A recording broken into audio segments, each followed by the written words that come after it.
नमस्कार मित्रों, मेरी स्पिरिचुअल कनेक्ट पर आप सभी लोगों का हार्दिक अभिनंदन है। मित्रों, आज मैं आप लोगों को नारद भक्ति सूत्र में सूत्र नंबर 54 के बारे में बताने वाली हूँ। तो इसे ध्यान से सुनिए मित्रों, और यदि मेरे स्पिरिचुअल कनेक्ट सब्सक्राइब न किए हो तो सब्सक्राइब कर लीजिए और ज़्यादा से ज़्यादा लोगों को शेयर भी कीजिए मित्रों। तो चलिए हम लोग शुरू करते हैं सूत्र नंबर 54 के बारे में। भौतिक जगत का तथाकथित प्रेम, भौतिक जगत का तथाकथित प्रेम बहुधा भक्ति के समान सुनाई देता व प्रतीत होता है।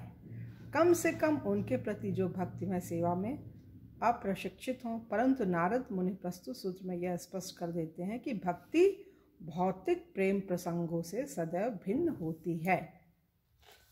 गुण रहितम शब्द का अर्थ प्रकृति के गुणों से ऊपर है। गुण रहितम शब्द का अर्थ प्रकृति के गुणों से ऊपर है। नारद ने भक्ति के इस गुण का संकेत सूत्र 47 में पहले ही कर दिया है।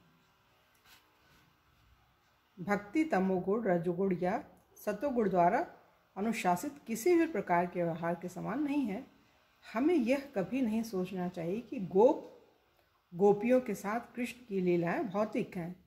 यथार्थ में कृष्ण की लीलाएं प्रेम की आदि गतिविधियां हैं एवं इस भौतिक जगत में किसी भी प्रकार का प्रतिरूप प्रेम आदि रूप में कृष्ण से आता है। जैसा श्री प्रभुपाद लीला पुरुषोत्तम श्री कृष्ण में वर्णन करते हैं, यदि भौतिक जगत में कोई ऐश्वर्य है तो उस ऐश्वर्य का कारण कृष्ण है। यदि इस भौतिक जगत में कोई यश है तो उस यश का कारण कृष्ण भगवान है। यदि इस भौतिक जगत में कोई बल है तो उस बल का कारण कृष्ण है। यदि इस भौतिक जगत में कोई बुद्धि और शिक्षा है तो उस बुद्धि और शिक्षा का कारण कृष्ण ही है।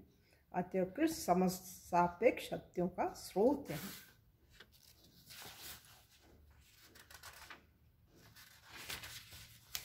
कामना रहितम शब्द का अर्थ, कामना रहितम शब्द का अर्थ स्वार्थ इच्छा से रहित है।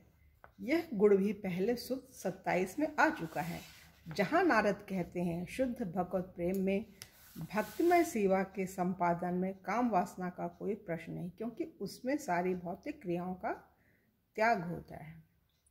भौतिक तथाकथित प्रेम के आदान प्रदान से उत्पन्न सुख के विपरीत भक्ति का सुख प्रतिक्षण वर्धमान तथा अविच्छिन्न अबाधित होता है। यह आह्लादिनी शक्ति नामक भगवान की उस आध्यात्मिक शक्ति का स्वभाव है जो कृष्ण एवं उनके भक्तों के बीच प्रेममय आदान प्रदानों का संचालन करती है। संभोग सुख में तृप्ति शीघ्र ही सुख के बढ़ते अनुभवों की समाप्ति कर देती है,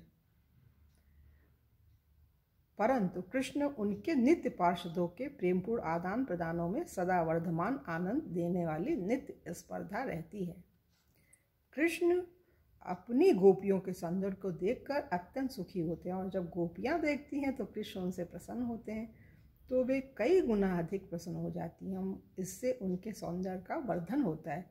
फिर यह कृष्ण के सौंदर्य तथा प्रसन्नता का वर्धन करता है, और इस प्रकार भक्त और भगवान अविच्छिन्न रूप से प्रेमपूर्ण आदान प्रदानों का भोग करते हैं।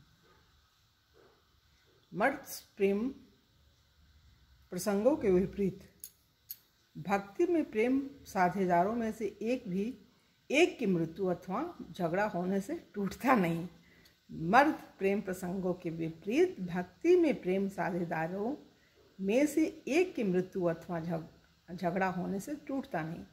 चैतन्य महाप्रभु संकीर्तन के आनंद की व्याख्या आनंदाबुधि वर्धनम, दिव्य आनंद का बढ़ता सागर कहकर करते हैं। चूँकि भगवान स्वयं सदा वर्धमान तथा नित्य नवीन रहते हैं, अतः भक्त कभी ऊबता नहीं या अश्रद्धालु नहीं होता, और न ही कभी धोखा खाता है।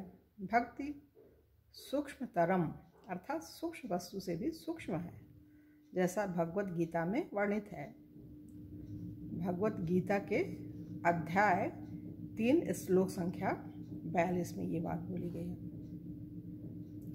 कार्यकारी इंद्रियां जड़ पदार्थ से उत्तम है, मन इंद्रियों से ऊपर है, बुद्धि मन से भी ऊपर है और वह आत्मा बुद्धि से भी ऊपर है। अतः शुद्ध आत्माओं तथा उनके प्रेमास्पद भगवान के मध्य प्रेमपूर्ण भाव के सूक्ष्म आदान प्रदान भौतिक प्रेम से, जो कि वास्तव में काम वासना के अतिरिक्त कुछ नहीं, सर्वथा भिन्न है। तो मित्रों, यहाँ पे ये 54वां सूत्र पूरा हो रहा है और कल के वीडियो में आप लोगों से पुनः 55वें सूत्र के बारे में चर्चा करेंगे। तब तक के लिए जय हिंद, जय भारत।